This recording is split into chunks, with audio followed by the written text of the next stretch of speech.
Welcome. Let me see. How do I invite Christine?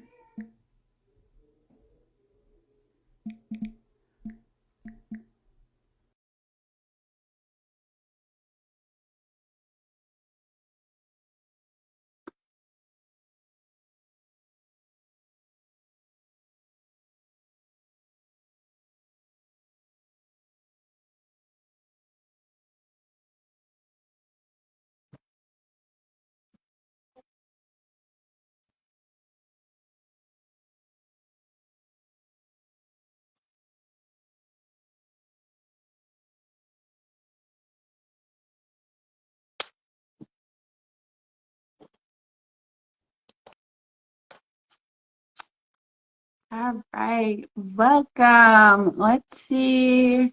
How do we get Christine on here? Did you get the invitation? Go live. Hmm. I'm able to join. Let's see if that works. Yay! How are you? Hi. Awesome. That worked. I'm so glad that we were able to connect. So we kind of talked earlier in the chat about how we met. So maybe that's a good spot because I like how these meetings just happen. I was visiting family just outside of Waterloo, and I had known about Christine's salt cave. I had actually been there a number of years earlier for a quantum light meditation, and I wanted to go back. And it was a big family weekend, so I thought even stepping out from my family weekend just to take a moment for myself, that was a big step, but I really wanted to go and just have this salt cave moment. So I got there, and then you joined me in the salt cave at the end to let me know my time was up. And then we just sat on the salt, and we ended up having this really beautiful conversation. Yeah, So totally. thank you for that moment. And yeah, then we just kind of connected, and we started talking about kind of the intersection between hormones, trauma, women's sexuality, fertility, energy, quantum, all of that, which is where we are today, just to kind of continue that conversation. So the reason this one keeps coming up for me is in December, suddenly, I had a couple clients, like maybe 3 or 4, and when we examine what the issue is or what the concern is, and we get to the root, it was rooted in sexual abuse or trauma, and unraveling that and then noticing how that impacted their hormones and thus their fertility. And once I started seeing that connection and these women started opening up about what they had experienced or what they were not becoming aware of, because I think in the moment it's too much to handle and process as a child, so it kind of gets shut down and numbed. And then when we come into this space of curiosity, then they can remember these, and these moments can come up. But then the next part of where my mind went with this was back to my ultrasound days when I was an ultrasound tech, and I worked in women's health and fertility. And the one thing we never talk about is the transvaginal ultrasound. And pretty much every woman that comes through will get one, whether they realize it or not. And we use the phrasing, this is what your doctor's expecting, or your doctor needs this information. But coming at this perspective from an energy perspective now, and then remembering what those experiences were like as the ultrasound tech performing these ultrasounds, I can see how it adds layers to the trauma that most women have experienced, and how having that ultrasound can trigger and perpetuate that issue, and no one's aware of it, and no one's talking about it. And I think I'm starting to believe that that is a huge part of the issue around fertility. Totally. Yeah. Maybe before we're going to go deep into this, I feel today, and my nerd brain is like, woohoo. Mm-hmm. Let's introduce who we are, just for anyone who's new to either of us. I think it's really important to share what you do now. And I was trying to figure out what is the connection to fertility. And then I'm like, oh yeah, used to work in ultrasound, which, oh Mm-hmm. my gosh, you and I could have a really good conversation about that today, because I had fibroids and had to have ultrasounds all the time. The what do you call it? Intravaginal. Mm-hmm. I can't even imagine what that would be like having, a man who was the ultrasound practitioner. I'm sorry, I don't know what you call them, person versus a woman. Like, I'm so grateful that I had a woman for my first one, but it was this weird kind of experience where she lubed up a wand and then she handed it to me and she's like, here, you know your own body. And I was like, this is a really weird kind of sex, but not sex experience, I don't know, just it was really bizarre. So anyways, I'll just start since I'm talking, or I have the floor in this sense. My name is Christine Cardoza, owner of the Oasis of Healing Spa in Waterloo. So we have 2 salt rooms and practitioner rooms. We do a lot of inner healing. I feel sexual healing, or the lower chakra healing, which is really important, and to calm the nervous system. Our whole thing here is, why are you stressed and how can we help you to calm down? But like, what is the root? Let's get to the root so that you can, I call it a shift and lift. Let's shift the stuff that you're thinking about, or the mind is in that loop. And then what are you here for? How can we lift you into something that feels lighter? Or you just walk out of here and you just feel really good, of like, okay, cool. I had a really awesome conversation, or that thing I've been worrying about, I see a different perspective, and you just feel a little bit better, and off you go on your day. Yeah, so that's myself, like my background, because I really want to talk about quantum touches with you as well today. So that's where our nerd brains connect, as well as with the quantum energy. So I learned 2 levels of quantum energy healing back in 2020, which was massive for me, coming from a church background, and I had to wrap my head around everything I had been taught around esoteric or energy, and all that was evil, or you're not allowed to do it. It was a complete no-no. So the last 3 years has been really fun on just figuring out what is energy or healing, and what do I believe versus what I've been told, or what that conditioned self has been. And yeah, I'm an emotional intimacy coach. I work in the sacral. And so the sacral is business, it's sexuality, it's having babies. So those who find me usually are in a rebirthing stage. If you're not having babies, and for men too, then you're building a better relationship with yourself. You are rebirthing this relationship with yourself. And so I just give you some of those tools of like, who are you? What are your shadow pieces, or the parts that maybe are hard? What's hiding in your lower chakras? Whoop, whoop. And then let's look at it, but from a really fun, light, playful kind of place, not this heavy of like, dig out a shovel, we've got all this stuff and this work to do. No, not at all. It's simply, I feel we've all done so much healing, and if we shift into self-discovery mode, why do I have this thing? And I've been learning German New Medicine and quantum human design, and Karen Curry Parker is the bomb. Like, she's just amazing, and she's even showing us where, depending on what chakras you have filled in on your birth chart. I have yours, so I can see. Projectors are open sacrals. You have a chart very similar to mine. So we are reading everyone's energies, but I really do feel that based on what chakras we have filled in and what energy we have access to all the time, we can really help people in this area. And you're open in the throat, which is the air. Sorry, you have energy for the throat, which is the hormones we're going to talk about today. So I think that's really beautiful. Just in what you're creating, it's in alignment with what you're here for. I'll share a little more about that. And then German New Medicine for me is really just getting to the core root of what is happening in the body.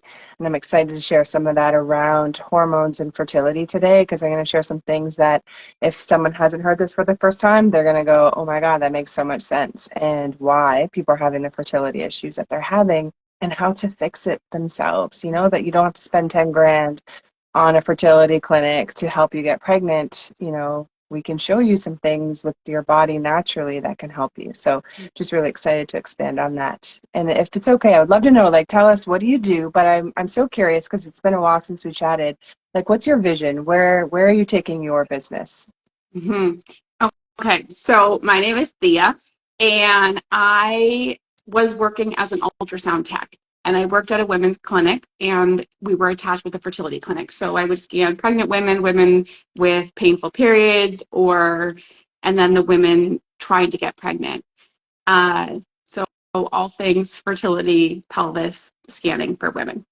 And then it wasn't until I had my own struggles with fertility that I actually kind of had to like clue in or get curious. And it was one of those, I had scanned women's pelvises for so long, and they would come to me with all of this pain or all of these issues, and I would do the ultrasound and I wouldn't see anything. And I was always so curious, like, how could this woman be in so much pain? Like, I believe her, but I can't see anything, right? Or why is this woman struggling with fertility? Her uterus looks beautiful. Like, her ovaries look beautiful. I Mm. can't even see why there would be an issue, but there is. And I was always so curious about that. But then one of those things, I never really had to think about it because I just do the ultrasound and pass the report off to the doctor, and right. And then it wasn't until I had my own experience, and of course I scanned myself and everything looks normal, and I'm like, why? Like, I don't understand. But then it was just trying to understand. And I think that's where I finally just surrendered to my body, and I got curious. And then it was like one thought led to another thought, led to another thought, led to this change. And then all of a sudden my fertility, it was possible. We got pregnant. And it was like all of a sudden the ideas of these changes I need to make came, and I did them, and we got pregnant, and I had a good experience. And I was like, how is this happening? How is this possible? And it was just that curiosity, because everything I had learned in church and everything I had learned in school just wasn't explaining my experiences of what I was feeling, what I was noticing, the patterns I was seeing, like with myself and all of these fertility patients who would come through the clinic. And then that's what led me to learning about breath work and meditation and becoming aware of my emotions and quantum healing and all of that. But it felt so true, and it could explain what I was experiencing. So it was just one of these, like, okay, I'll learn about it. I'll learn this. And it just kept making sense. And it just kept I kept working. Like, I followed the steps. I got pregnant. I shared it with this friend. She got pregnant. I was like, I need to continue and explore this. And so then I went on to become a practitioner of quantum touch and an instructor of quantum touch. And I worked one-on-one with a number of clients. And it was interesting because a number of women, and actually a number of men in later years, and it was healing all of these childhood wounds.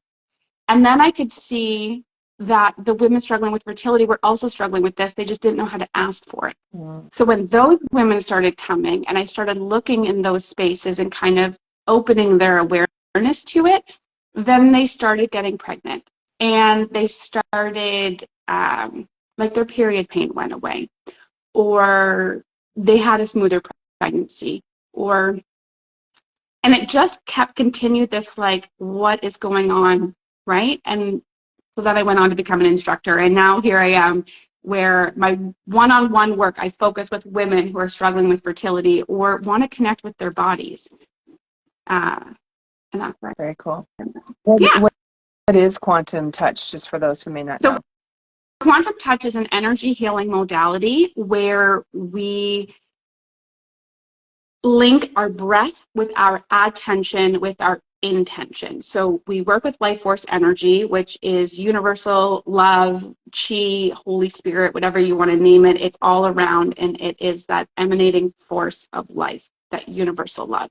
So we use our breath to breathe it in, being fully present in our bodies, and then getting clear on our intention, because that's how we send the energy. And it's working at the subatomic level. So we are working at the smallest unit of energy where we are not limited by time or space. So we can send virtually. I like to explain to people like prayer on steroids. right? You can just send that energy to that person simply by thinking of them, because our consciousness will connect. And you can go through time. And this is the really interesting thing. Once I realized I could send energy through time and I could send energy back to myself. So I would remember myself like struggling to get pregnant the first time. And I would just send that version of myself, this love and this energy. And I could see how that would soften out my experiences today. And so then I would just go back, and every moment I would send the energy and send myself that love I needed in those moments. And it would create these ripples in the healing today. And that's when I started uncovering this whole element of trauma and how we can use this love and send ourselves back. So that has been fascinating. That's super cool. Like Back to the Future, but in reverse. Yeah. But then I'm like, did I come to this because my future self sent energy to my past self and I picked it up then, and that's when I had the connected to this knowing? I mean, it's fascinating. Right. And those who are new to quantum and timelines and all of that is that we can skip timelines. We can, it includes past lives. It includes all dimensions. We are fractals. So I love that. And the quantum. We have a quantum touch practitioner here, our reflexologist, Eva. And so I've had the beautiful opportunity to have sessions done for myself and watching her work, and I just love it. After the session, someone comes out and then she has them stand and she does the quantum touch for them and just brings everything back into alignment. So hips that are out, or people who are wearing orthotics, please see a quantum touch practitioner, and you can just bring that hip back into, you can even do it yourself too, of just like imagining triangles all the way down your spine and through your body and just like realigning your own energy, which is really cool. We can do this, you don't have to have a practitioner, but when you're new to it, it's like just good to get some questions answered and have someone guide you along. But yeah, super fascinating. So thank you so much for sharing that. I'm going to share just a little bit about the German New Medicine view around hormones, just bring a little bit of I think a different perspective for people who are having troubles in the home at different stages, and I'll explain a few of them. So when we are born, our hormones tell us, our body parts do, but really how we feel is based on our hormones, whether we are male or female, okay? So we'll just set everything aside for gender as it is and just talk about a man and a woman in traditional sense, okay? And so when someone is taking birth control pills, then that tells the body that the body's pregnant and to stop the ovulation. But actually what happens is it's putting the woman into male hormone. Okay, so now when you're taking the birth control pill, it's as if you're a male. You are seeing the world from a male hormone state. When you are pregnant, you're male hormoned. When you are breastfeeding, you're male hormoned. And when you wean, then you go back into feminine hormone, and then your period starts and you start to ovulate again. Okay, so that's from the German New Medicine perspective. I'll share a little more just for the rest of life to help people. When you're in menopause, you go back to being in male hormone. And so for a man and a woman, if they're living together or whomever they're living with, that woman who's going through menopause, as long as she has an area in the house that's just hers, think of territory, it's her territory, and think of the animal kingdom. As I explain, anything German New Medicine just helps it to sink in a little bit better. Then as long as she's got one room in the house that's hers, it's her territory, then they will be fine. If she does not feel like there's a part of the house that is hers, they will fight like cats and dogs because you've got two alphas in the house. Okay, wow. So that's where a lot of we see our parents fighting, or maybe you are expecting a child or you have a little one and the husband and wife are fighting because now the woman is male hormoned and she's viewing everything from that place. I'm covered in goosebumps, truth bumps. So you can look at it, and I would just say women, for us, we're the ones that change the hormonally the most. And so if you are taking the pill, if you are pregnant or breastfeeding, or you are in menopause and you are having an argument with your partner, stand down. Like, you're the one who's looking at it from a different viewpoint as a male hormone person in that moment. And so just look at the bigger perspective. What needs are asking to be met in this fight or this argument, and can you soften to that? And just look at it from a different different perspective instead of having to be right or, I don't feel seen or heard. Yes, that is true. And your feelings are, and your perspective, honor that, but also you're changing, like our bodies change the most. Even when we're at work and then you go home, you can be male hormoned at work where you're the business leader or the coach or you're in charge of a group or a team or whatever. So you are male hormoned at work, and then you come home and now you're female hormoned to raise your children or look after the home or your fur babies or whomever. So it's just neat to watch, when are you in your masculine hormone or feminine hormone, and masculine feminine energy works really well with this as well. I was And we just don't going have to to ask fight you the ourselves. language. Does this mean stepping into our masculine or our feminine energy? And then just because I'm coming to understand we both hold the masculine and the feminine energy. And it's learning to, I don't want to say balance, but be in alignment with that. Harmony. Yeah. So I feel a lot of people who have fertility issues, what they can look at is, do they have conflicts? So when you have a conflict and there's a territorial issue, so for women, and 8 out of 10 women have had some kind of sexual conflict as a teen or younger. Like, that's 8 out of 10 women, right? Who have some kind of a shame or some kind of thing that they're holding on inside, and maybe, feeling male hormone or viewing the world from that male hormone status.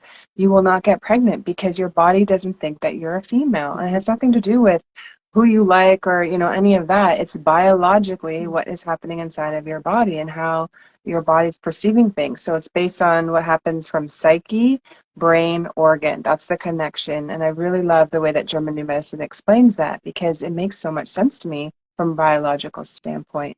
So how do you then become feminine hormoned if you're male hormoned, right? You have to look at, where do I feel maybe not like a woman, or where was I, put down, or if there was abuse, or my parents talked down to me in a way, or you're never going to amount to anything, like those kinds of languages and stuff like that, those dysfunctional relationship patterns that we grew up through. And I feel it was our training ground. So we were to learn something out of it for what we're here for now. We live in the present.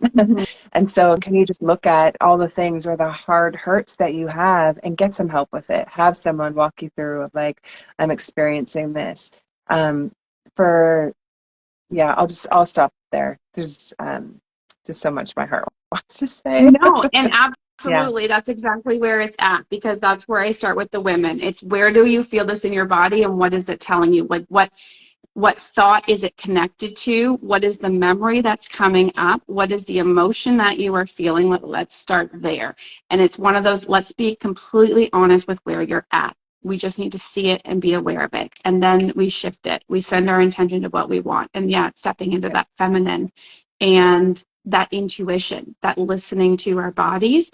And from that space of alignment, then you move forward. So if you need physical intervention of whatever sorts, it's only when it's in alignment and you're in that feminine energy.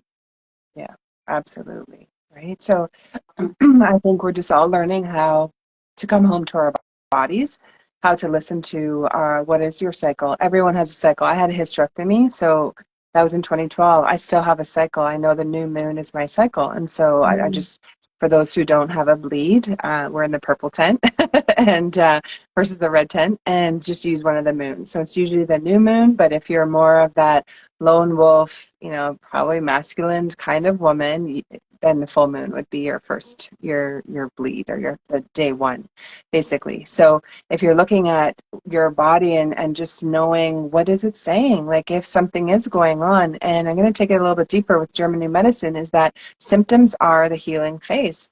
So when those women were coming in and they were in this incredible pain and you could not find anything in the ultrasound, they actually were in the healing phase of whatever that they were going through. Or it might have been a hanging healing where there was some kind of uncomfortable conflict in their environment, either at home or at work.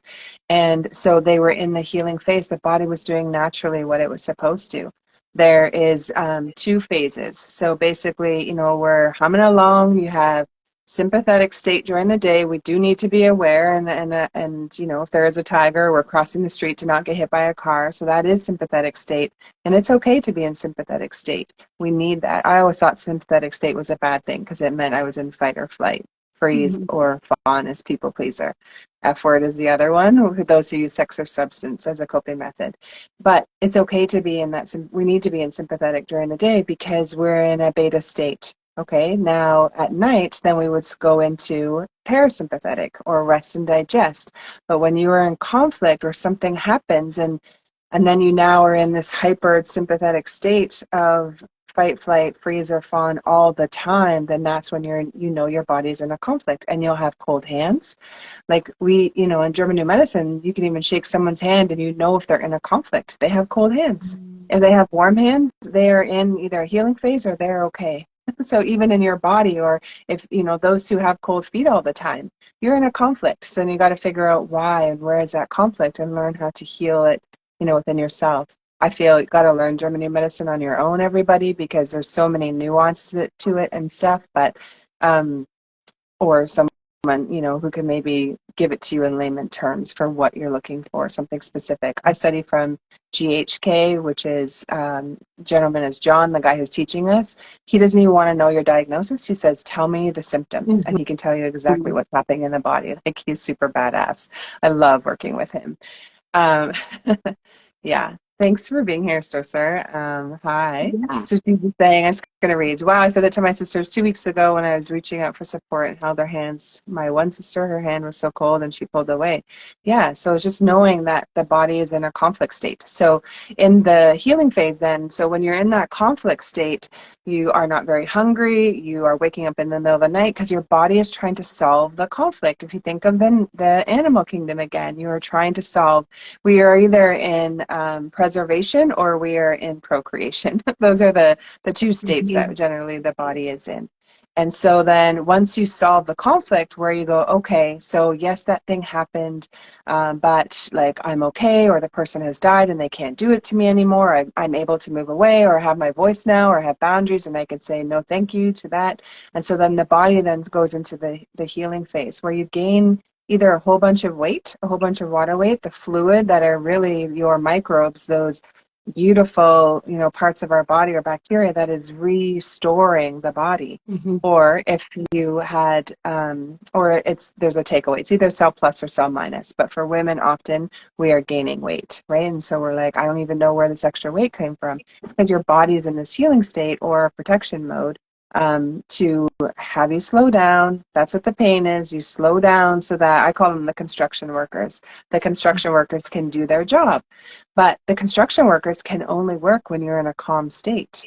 So if it's at night, or you're on vacation, or the weekend, and then you got to go back to a job where you're being bullied, you go back into a healing phase, or a hanging healing. You just go back into another state of sympathetic, constant fight or flight. And so when we're in that conflict state, the construction workers have to put down their tools. They can't work. They just cannot. And so the tools go down, and then there's no symptoms in a conflict state, which is super interesting. It's when you have the sore throat or the sore tummy or the headache or the migraine that you are in that healing phase. Okay, and so then when you calm down again and you're back into a parasympathetic state, then the construction workers can pick up those tools and start again. So see how if you are being bullied at work and you're home on the weekend, and then you go back to this horrible environment on Monday to Friday, back and forth and back and forth, right? Weight gain, weight loss, or like all these things. And so the body is constantly in like, oh my gosh, all these stages back and forth. Then there's the epicrisis. So there's that point in the healing phase between the two where you will either have a really bad headache or migraine. It's the edema, the fluid that is leaving the brain, and it's kind of like that final push. Or you'll have, a fever also can be that. It's the body saying, okay, we're shifting from construction restoration phase and rebuilding to letting, I call it the cleanup crew, where now we can let all that fluid go. So you're going to pee a lot, you're going to have night sweats, maybe in the eyes when you wake up in the morning, you've got all those crusties, you're like, whoa, was I bawling in my sleep? Like, where'd all that come from? That's so beautiful. It's a healing phase where your brain is letting go of that extra fluid that your body says, okay, we're done. You've healed that part of it. We don't need that anymore. So when you're looking at, I'm going to even go deeper. So when you're looking at cancers or tumors, it's not the scary thing that we we've been taught it's a healing phase. And when you Mm-hmm. have that lump, then you're like, uh-oh, and you go to the doctor, and then they're saying, okay, well, this is the medicine or the procedure to get rid of it or cut it out or whatever. Take it as one perspective. And if anyone gives you a diagnosis, often you're like, oh no, like then this fear comes in. A lot of people who die from the C word actually die from the diagnosis and not even from the thing that's happening in the body, which is so fascinating to me. We're taught that it's a scary thing, or like, oh no, cancer diagnosis up 200% with the you know what, and it's like, okay, so it is what it is. Let's figure out, why is it there? What is it in you that needs to heal or let go of a fear or something? It's whatever's happening in your body is just telling you. If your hormones are off, it's your body telling you that you are not emotionally content. So then you got to figure out, okay, why am I not? Then I just say, go into self-discovery mode of like, why am I not content? What is the conflict? What can I let go of that I don't need to try and solve? Whose hands do I have on them that I could take off of them and just stay in my lane and only focus on myself, so that I can go into that calmer healing stage. And I'll share the story about, actually, go ahead if there's I was anything you going to want to add. say, I'm going to all of share a that really fun story. aligns with what we do with quantum touch. Cool. So our body, we acknowledge the innate intelligence within our body, and pain is simply a communication system. So our pain and our symptom is our body's way of letting us know, hey, this is not the right direction, or hey, just simply getting our attention, right? So that we can be present in what are we feeling, what are we thinking, what is coming up, and then we celebrate those moments. So it's celebrating the symptom because now we're aware of it and now we can shift it. Yeah. So, perfect. Yeah, we don't go into quite as much detail. It's just that simple understanding that your body has this innate intelligence. And when I bring that back to fertility, like my body knew how to grow a baby. I didn't have to tell my body every day, do this, this, or this. Like my body already knew. So it's like deciding that you're going to be on the same team as your body and listen to your body and take care of your body, because it's always communicating with us. Like just think of, you touch a hot burner. Yeah, that's going to hurt because you shouldn't go there. Don't do that. Do this. Yeah. It's neat too about so the guy I'm learning German medicine from, he has 2 children, and they never went to the hospital for them once. They had them completely at home. They're like, the body knows how to do it. If we look at cats and dogs, like they know how to do it, right? And so it's fascinating, because for me, someone who grew up, if we had something really serious, we would go to a doctor or hospital. So it's like, I think just reframing, asking my body, do I need that extra attention or care? Probably not, because what they're going to say is not what naturally my family lineage would look to first anyways. But with ultrasounds, how it's explained, it's almost like when a helicopter sound for the baby. So often in the womb, I think a lot of us have these fight or flight kind of biological responses to life and just how we generate or how we look at things, because when we were in the womb, our body was already in this heightened state. Because imagine like the sonar wave or the ultrasound doohickey. So I don't know the words, but like on the belly, right? And so then the baby doesn't know what it is, and it's automatically throwing it into a state of fight or flight. So even I would say, I don't know, because I would not be able to have a baby anymore, but like to recommend someone not to have an ultrasound, like we're taught. And that's far out there, and I'm still learning to wrap my head around that too. But it's really just trusting your body and what it is saying, and that there are reasons why things happen in the body. It's an adaptation. Yeah. And that, from that deeper level. I think one of my biggest issues with ultrasound is it created this disconnect between the woman and her body. Because now all of a sudden someone has come in and said, this is exact, like we see this, like someone came in and said something and basically said, this is more, like listen to this and not your body.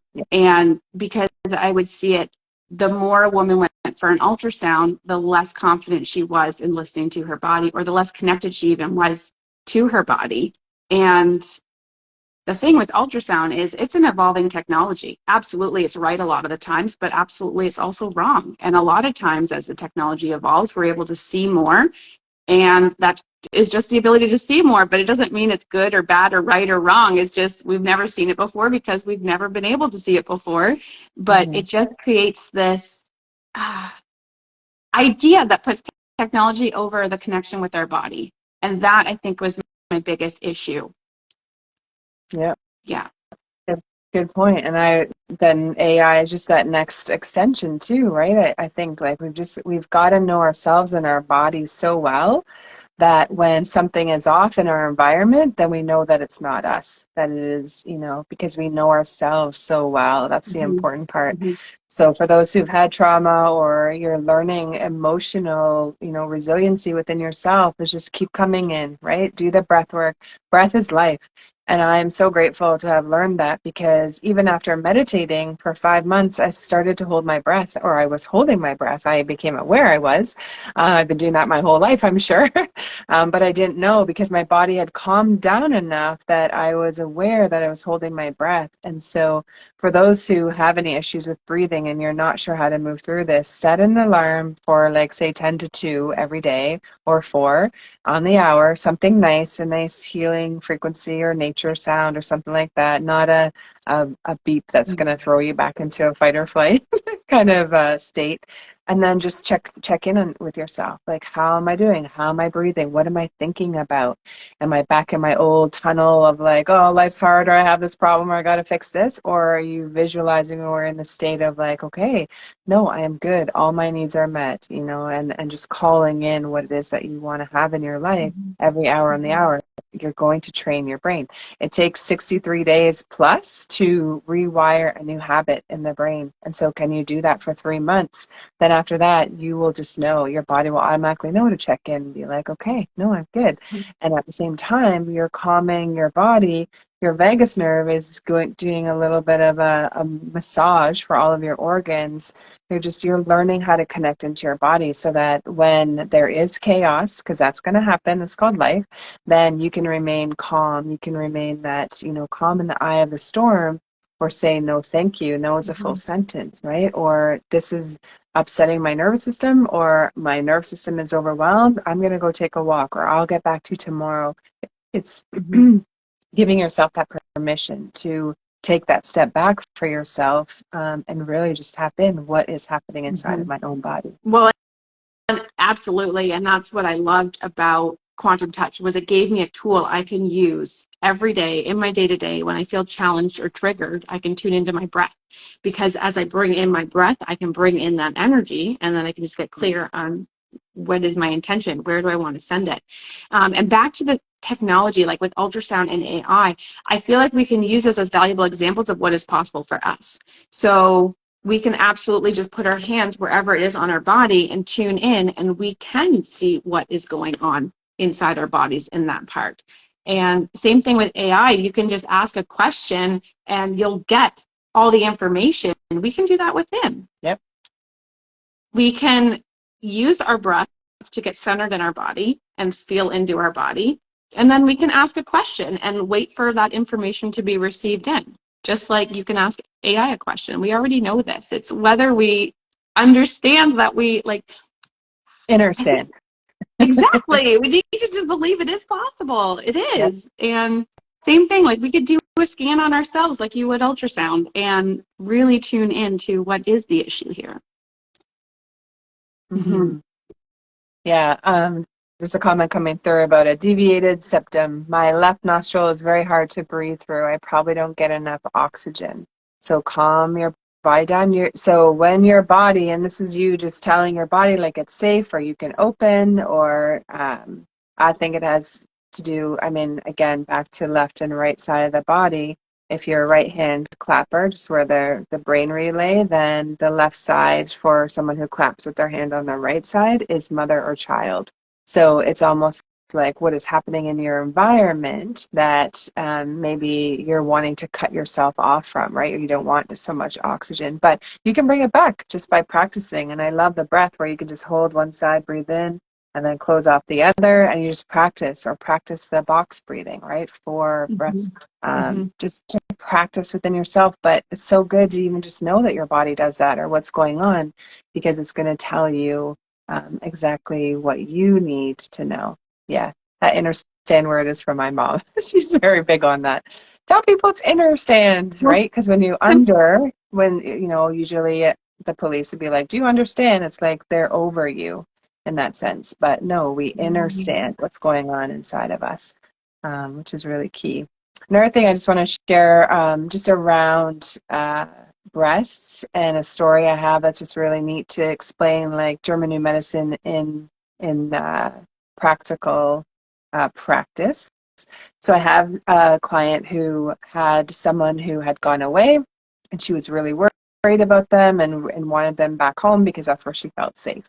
So then they came back home, and then all of a sudden her left breast got a lot bigger, and she found some lumps underneath as well. And so that would be a cause of alarm. Go to the doctor, get it all checked out, and then we know how that route goes.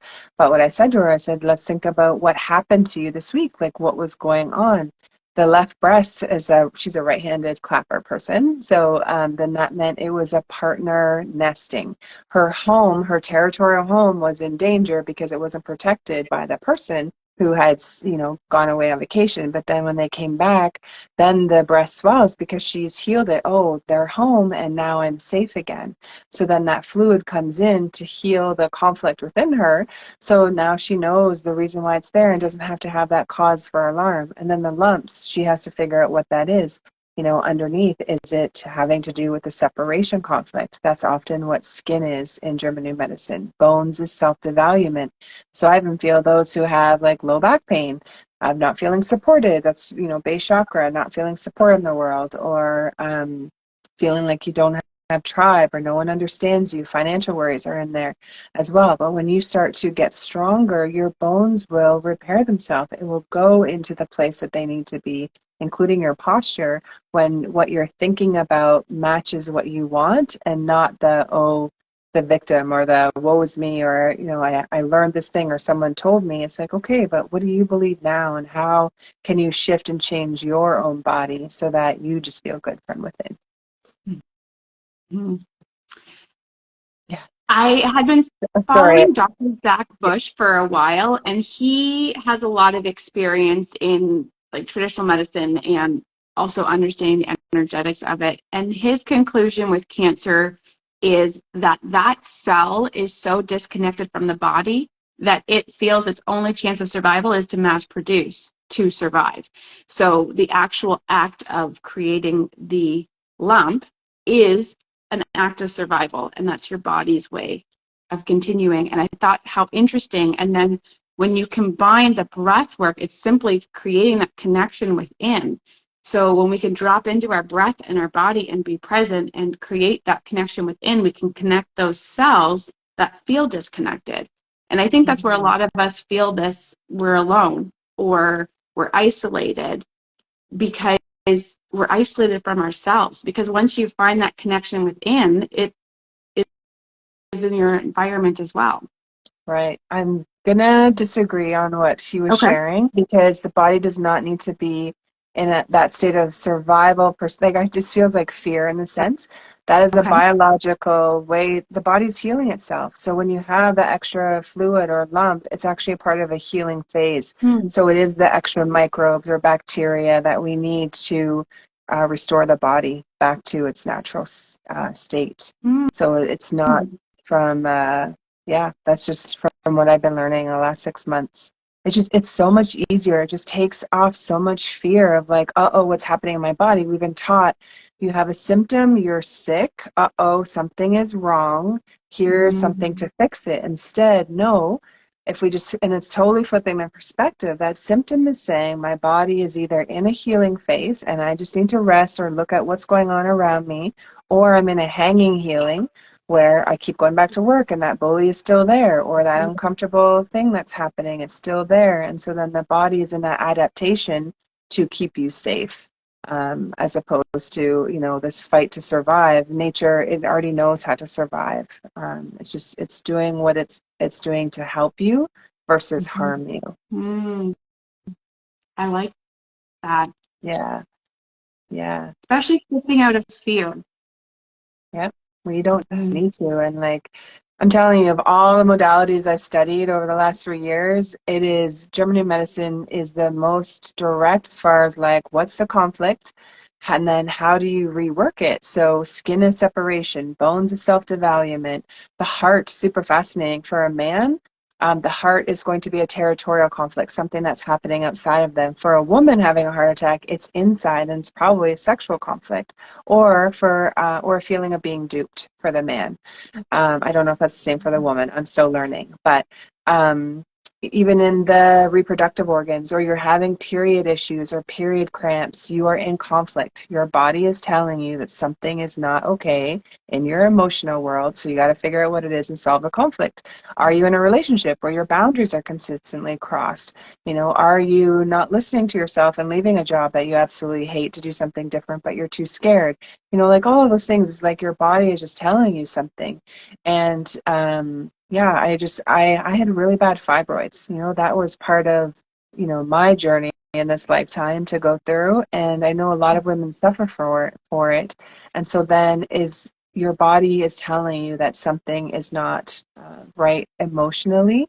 Anemia is a self-devaluement conflict, and I had that with the fibroids. And so that was the idea was to have surgery to heal the anemia. And the incredibly brutal periods that I was having. But what I didn't realize is that actually my body was letting go of all of the fibroids that I had, because I was doing my work, I was doing the healing. But it's scary, and you're like, oh my gosh, all this blood, you know what I mean? And so we haven't been taught to just like take a deep breath. Is this really an emergency, or is your body doing what it's doing, or is it detoxing? I was detoxing. It was saying, okay, we don't need to hold on to this anymore. And so then letting it go, as far as that goes.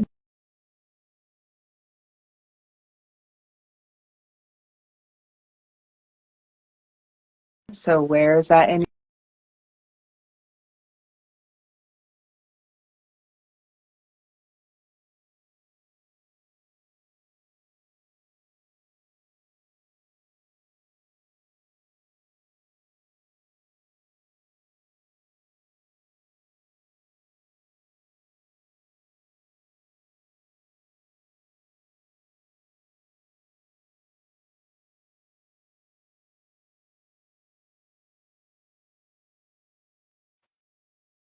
Yeah. Yeah. Mm-hmm.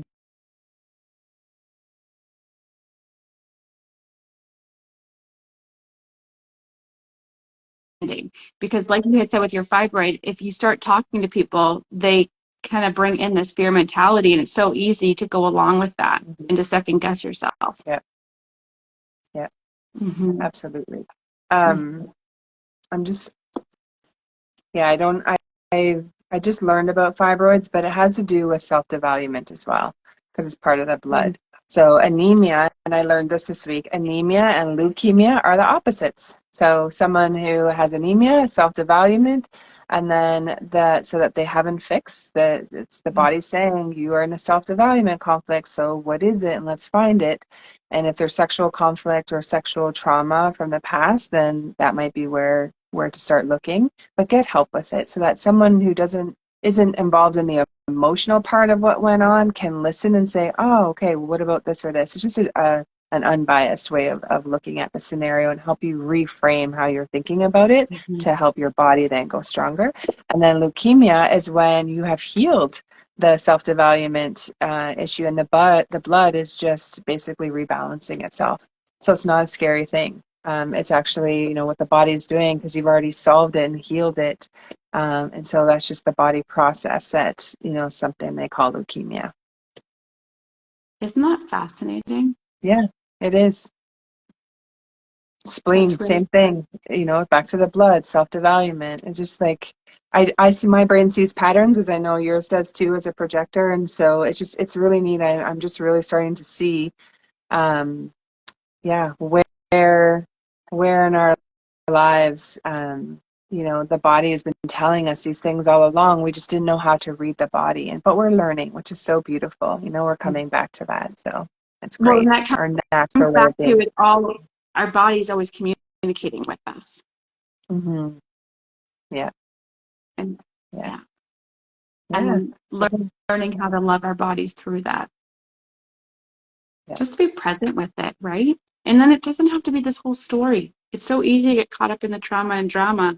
Um, so what would you say is, if you could say a number one, like what's the number one thing to do? Hi.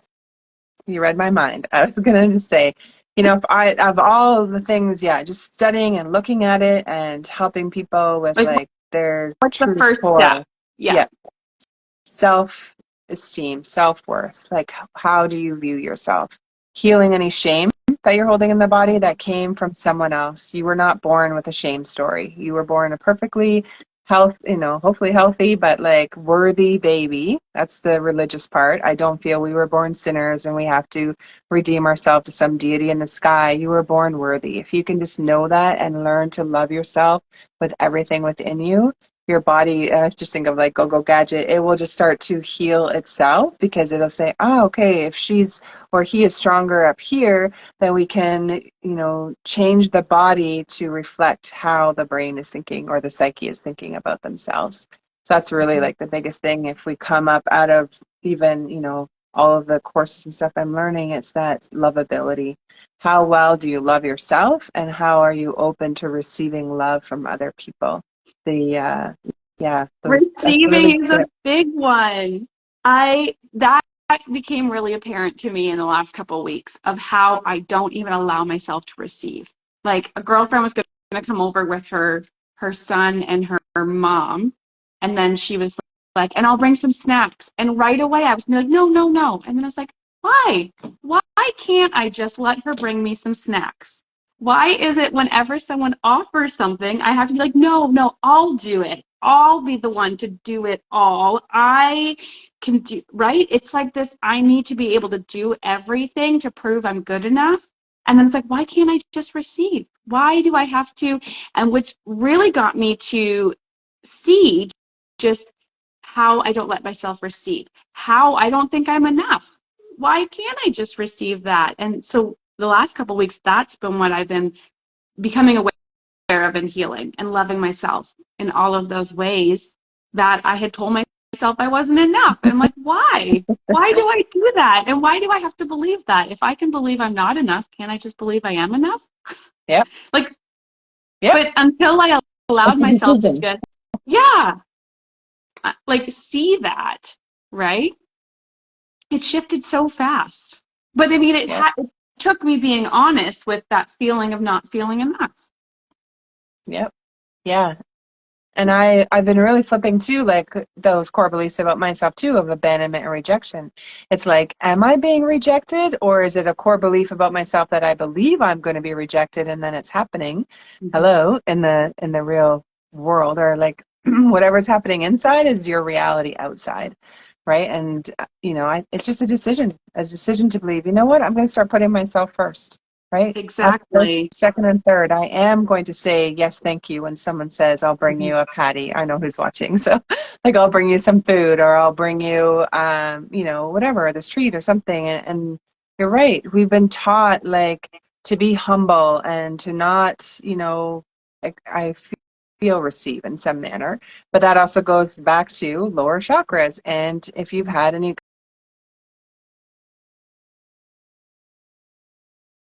Mm-hmm. like open up to receive, allow the universe to penetrate you on some level, in whatever way that is, that you are open to receiving. God's like saying, I'm bringing you this thing, you want this thing, and I'm bringing it here, and we're saying, no, I'm good. So like, Oh, where are you repelling the things that you're asking?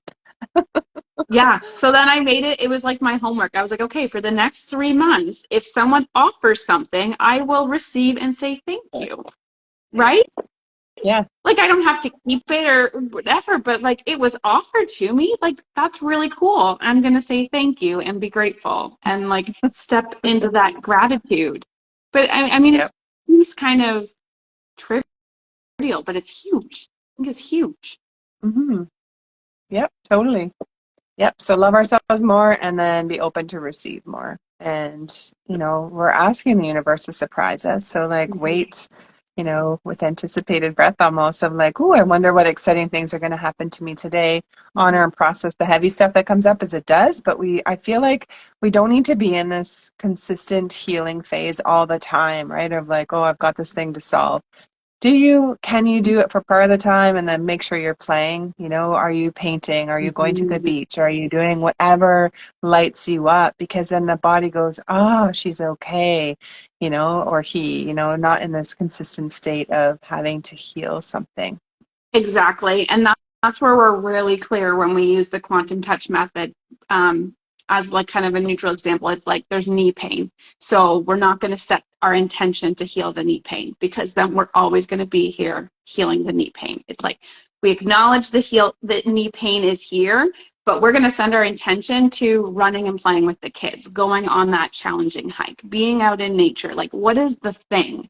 Because we don't want to just sit here and heal. Like, that is boring, that is heavy, and that does not feel good. And that's not the purpose. Hmm. And I think this is what I'm seeing a lot in the healing community. I'm like, we can become aware of it, but then like, let's get clear on where we're going. Let's create. Yep. And that's a lot of what I do with women in fertility. It's like, okay, let's get honest and clear. Like, what are you holding on to? What are your beliefs? Okay, now let's create that life that you want. You can create that. And it's from that life of love where you're going to receive that child, Yep. right? You can't go out and try to have a baby. We create this love. And that is also another element with quantum touch is it sends through resonance and entrainment. So we are always radiating out our energy. We just are. So you walk into a room and two people were fighting, like you don't need to know what they were saying, but you can feel that. Likewise, if they were telling a joke or having a good time, it feels light and airy, like you feel that. Yeah. So what we are feeling, we are radiating. So in terms of wanting to have a family, then we need to create that life of love that we can receive. Hmm. So good. Yeah. Mm-hmm. Visualizing. Mm-hmm. Yeah. Yeah. It's more fun too, right? Be in that Mm-hmm. meditation. And what I love about the brain, so whether you pray, meditate, or orgasm, your brain is lighting up in the exact same space. So it's like pick one.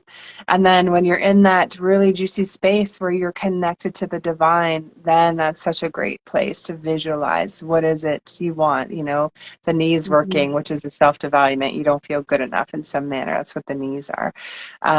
To switching it to I can do the thing. I can go and run with the kids. I Mm-hmm. can, you know, Mm-hmm. whatever the limitation was, visualizing yourself doing the thing is Mm-hmm. solely going to tell your body, okay, you know, let's heal that part for good because she's solved it or he has solved it. Mm-hmm. Mm-hmm. Yeah, awesome. Yeah. And a simple phrase that helped me to get out of that stuckness cycle, if you will, was instead of asking myself, what's wrong with me? And then asking, what's the next step? Yeah, good, good. That was a very kind of neutral, simple way, I guess, to shift my thoughts. Yep. And what is going right? So yeah, our brain's always going to focus on the negative, right? You could Mm-hmm. have 100 people send you a post or like comment of like, wow, amazing, amazing. And that one person's like, you suck. And we're going to focus on that one person, right? So it's like the more we can train our brain to look for the proof of where things are going well, then again, more of that comes into our reality where things are working out, you know, for the better versus the thing that we say we don't want, but we are in this consistent attraction point to it on some level. Mm-hmm. Mm-hmm. Yeah, So, how do you address women who have had sexual abuse or trauma? very good. So definitely find someone, it's a big one, right? Find someone who you can trust. Like energetically, you just Mm-hmm. feel connected to. You don't have to try and like put on a facade or, and I feel if you're looking for someone, make sure the person just resonates with you Mm-hmm. on that deeper level and you like their work or that, I'll be honest, that's been their life experience too. Because they will be able to sit in that space that you need help, like that holding with you because they get you. They were there too.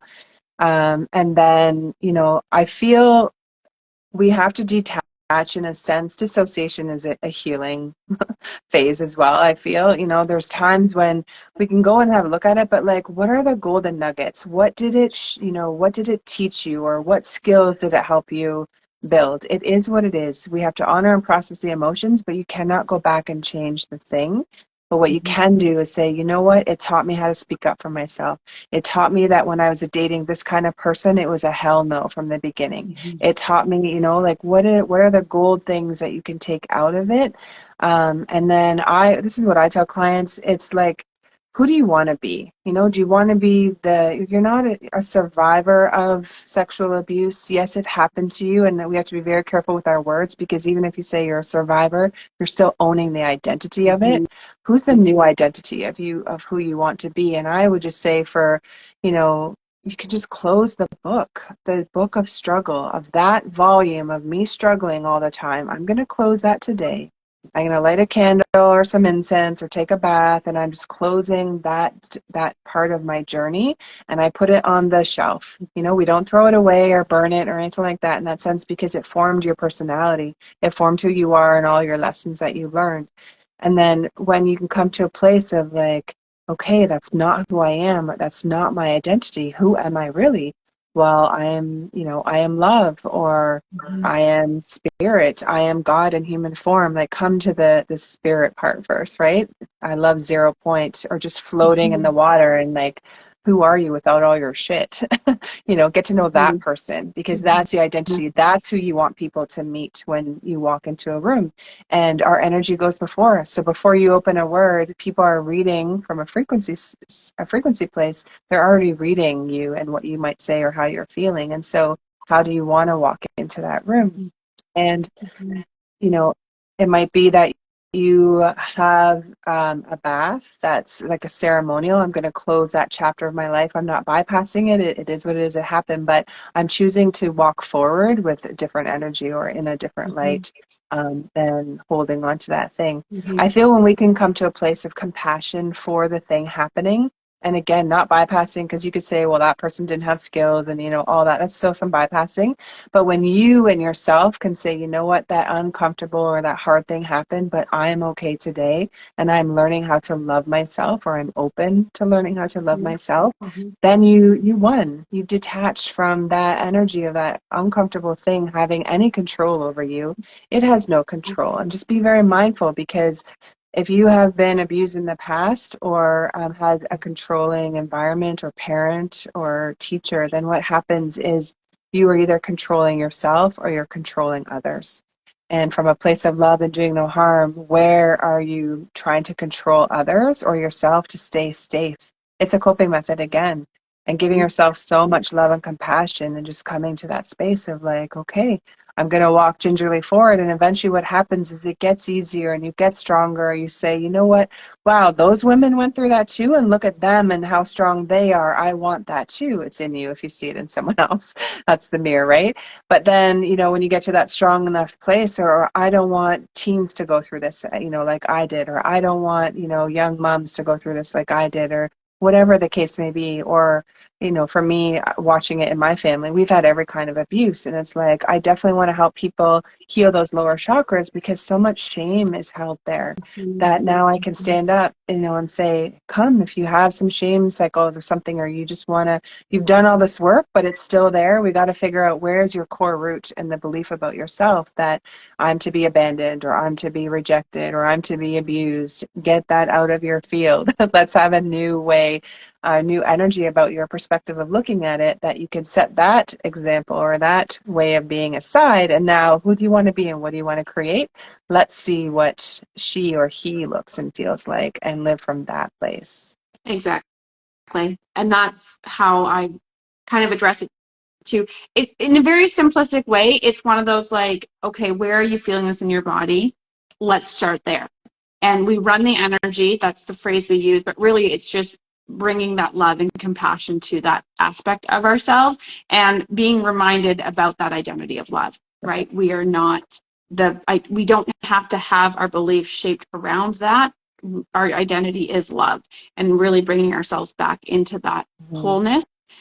And then it's also running the energy, bringing healing to all of the other parts that are associated with it, like everything kind of leading up to it that could put you in that situation, all of those times. And a lot of it is just that feeling of not enough, and really just healing those parts. And then after, right? Any times when you felt you had to be secretive about it, or you couldn't talk about it, or you felt that that defines you, and the shame aspect. And it's just noticing where we're holding that energy in our bodies and shifting it. Yeah. Yeah, absolutely. The somatic work is so important because the body does keep the score, right? That great book. And it's just like, how do you get it out? And your body will tell you when it's ready to have something move. You'll have ants in your pants, or you'll, just have that feeling of, I gotta move. It's because it wants to get it out of there, from wherever it's come from. Shaking is really good. Shaking your hands. I love Qigong. That's probably my favorite way to move Qi in the body. And just like, or yoga or whatever works for you, but some kind of movement where, again, you're really just connecting to your body. Yeah. Yeah. It always comes back to connecting to our breath, connecting to our body, remembering that identity of love. Yep. Awesome. Very cool. Was there anything else you wanted to talk about? I feel like we kind of jumped around a lot, but yeah, no, I think that's all for today. What I do want to share, just being that you're a projector, what's really beautiful in the work that you do is that you have an open sacral like I do. So we're reading everyone's energies and then it's coming back to us. So in our intuitive abilities, we can feel already, or we have an intuitive sense of what's going on for the person. I can tell you in a restaurant who's fighting, who's on a first date. I've just learned all those things, from that intuitive place. And I think it's so beautiful. Like, you and I have the same gate in human design. I just have your chart off to the side. Number 1 and 8, which is purpose and self-fulfillment. So we're here to help people, first for us to learn it in ourselves, but then to say, you know what, this is what I learned. And then how, give people those ideas on how to do it. But really that self-fulfillment of coming home to self is exactly what you're here for. Your sun gate, I'm just going to share one thing for you because I had said send me your chart. You're the conceptualist or ideas person, and you're here for the pituitary gland, so something you can look up. The awareness that you are a vessel for ideas, to understand that those ideas are for you to hold and protect until the right person comes along for you to share them with, to let go and serve as the vessel and know that not all ideas are yours to build upon, to use the power of your inspiration to stimulate the imagination of yourself and others. So it could be that you help someone have the baby, or work through their fertility issues, and then they want to help someone. You will have the ideas for them. What I find even more fascinating is what grounds you. Your gate, number 12, is the channel. So this is the throat here of you helping people. You're just speaking up. What grounds you is being able to connect to the divine. And when you have learned how to connect to the divine yourself, then you're helping others to do that. And so part of that is the thyroid, which is all about powerlessness conflict in human design. German New Medicine. Sorry. Getting the two mixed up here. So you are here to also help those who feel powerless, or they have a powerlessness conflict, and like just coming back to get centered in your body, know yourself. I know you're teaching people how to read their own energy, right? And so it's just what helps you is what you're going to teach others to do as well. And as a 4/6, you're here for community. You're here to help build better ways around community. And as the 6, you're the role model of saying, this is how I did it, and I can help those who want that same kind of help. And you're just doing it quietly in your beautiful way that's only you, which is really, I think that what you're doing is just so beautiful because of your background in ultrasound, just saying, wait a minute, like, how come her yoni bits, all of them, look really beautiful, but she's having all this pain or this uncomfortable time.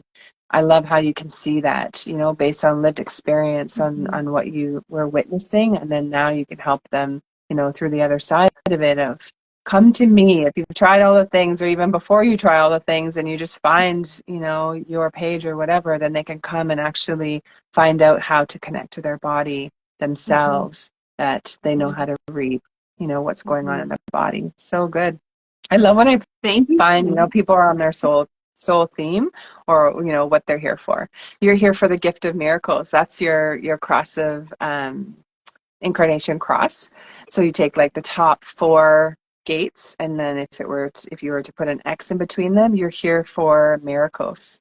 So for those who are trying to have a baby and can't, and then they get pregnant, that is what we would say is a miracle, right? But you're just teaching them how to come back home to themselves. Thank you so much. I mean, all of that resonates with things I've been thinking about, and then it gives me the validation of what I'm doing is right, which is another thing I'm working through. Like, how many decisions have I made based on the expectations of others to get that validation, and then healing, I don't even know if I like the word healing, but like being aware of the parts of me that is needing that validation, and asking, why do I feel I need that validation? And that's been a lot of work that I've been working through too. Well, it's part of your design. Like as a Yeah. projector, we're here to not feel seen or heard, right? And we have to be asked, to be invited. So setting that aside, just get clear. And this is what I'm here for. This is like the core message of my heart. You're already doing it, which is really beautiful. And that we don't need validation from anyone. That's where I feel we've been taught, especially through church. You and I grew up in church. And so you don't need that outside validation. What feels really good to you when you have that inkling inside, or your sacral is turned on, you're like, oh yes, or you have goosebumps around someone you want to help, or a page you see, or you're like, oh, this is totally speaking my heart. That is what's for you, and no one else can tell you what it is. Only you're going to know what that is inside by getting still, connecting to your breath, and doing the things you're doing. Yeah, and I've started using that aspect towards what I'm doing, I guess, in the business, because it's this knowing that I am going to put myself out there in the ways I need to reach the women it's meant to reach. And just understanding that and knowing that has given me the confidence to just say what I need to say.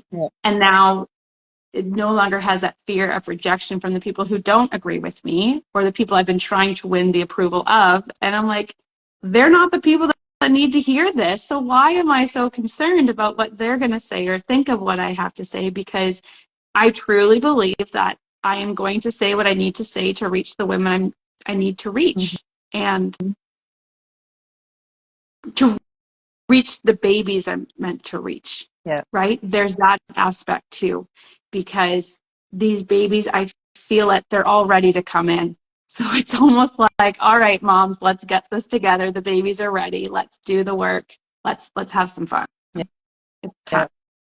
You're a channel. I mean, everyone is intuitive in some manner, but like your earth gate, your conscious earth gate, what you are a channel, like it is in your chart. And so then that gives you the confidence of like, okay, this isn't just my thought that's coming through, like spirit is actually speaking through me. And mom to be, this is what I need to tell you, right? You're getting those hits. It's so beautiful. You are the bridge between the physical and the spiritual realm for these women who resonate with your story, and they're like, this is the help that I'm looking for. It's like, perfect, here I am. Yeah. Thank you. Yeah, you're welcome. I see you. I just want to, like, my soul sees your soul, just as, we've had that conversation, and then just seeing like kind of where you've been taking your business through and getting online and going live. And I know that takes so much courage for us. Like, we are sensitive, right? And that fear of being seen, and is what I'm going to say going to rock some boats? Well, I'm an Aquarian, so I'm just used to doing that anyways.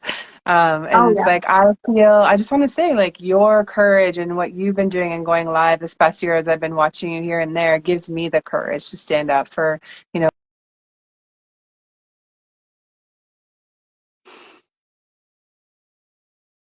Of course, the internet cuts out now. Hope she comes back. And seeing and where I feel we can help humanity as a whole. So thank you for your courage, because it has given me some courage as well. Beautiful.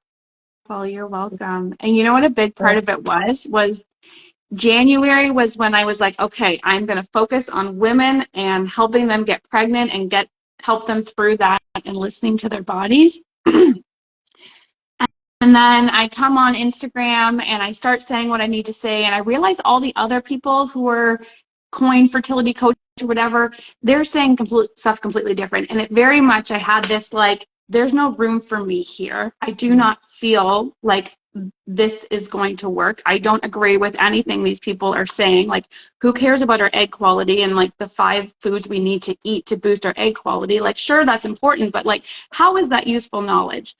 Tune into our bodies first, and then we'll just intuitively know and be guided to eat what we need because our body already knows how to improve its egg quality. We just need to connect to ourselves so that we can always let our body do what it needs to do.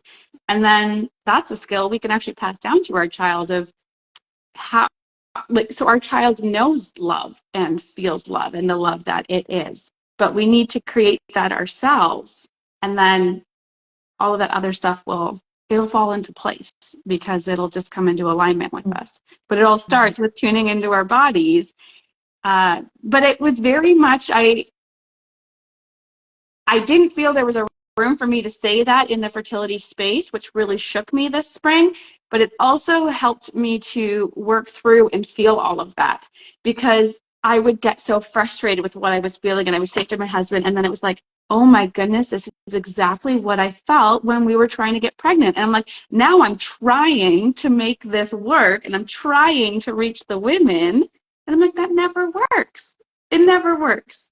So I had to step back from all of the ways I needed to try and control to create and reach the women I meant to reach. And that's when I had to step back and realize that, and then just lean in on that faith, surrender to that faith that I am going to say what I meant to say to reach the women I meant to reach, to bring in the babies we're meant to bring in, right? Yeah. Beautiful. I feel when we take the focus off of us and our fears and struggles, or, what if so-and-so sees it and that kind of thing. And I'm just like, no, I'm here to help someone who's struggling in these manners. And so it's like, here, let me speak because that person is the one who's going to hear. Exactly. Yeah. Yes. So good. Well, thank Awesome. you. This was Thank fun. you so much. And yeah, I'm sure this will just be an evolving conversation. So I'm excited to see where it goes. Yeah, for sure. All right. All Well, right. thank you. We'll talk soon. Thanks so much. Bye. Bye. Have a good day.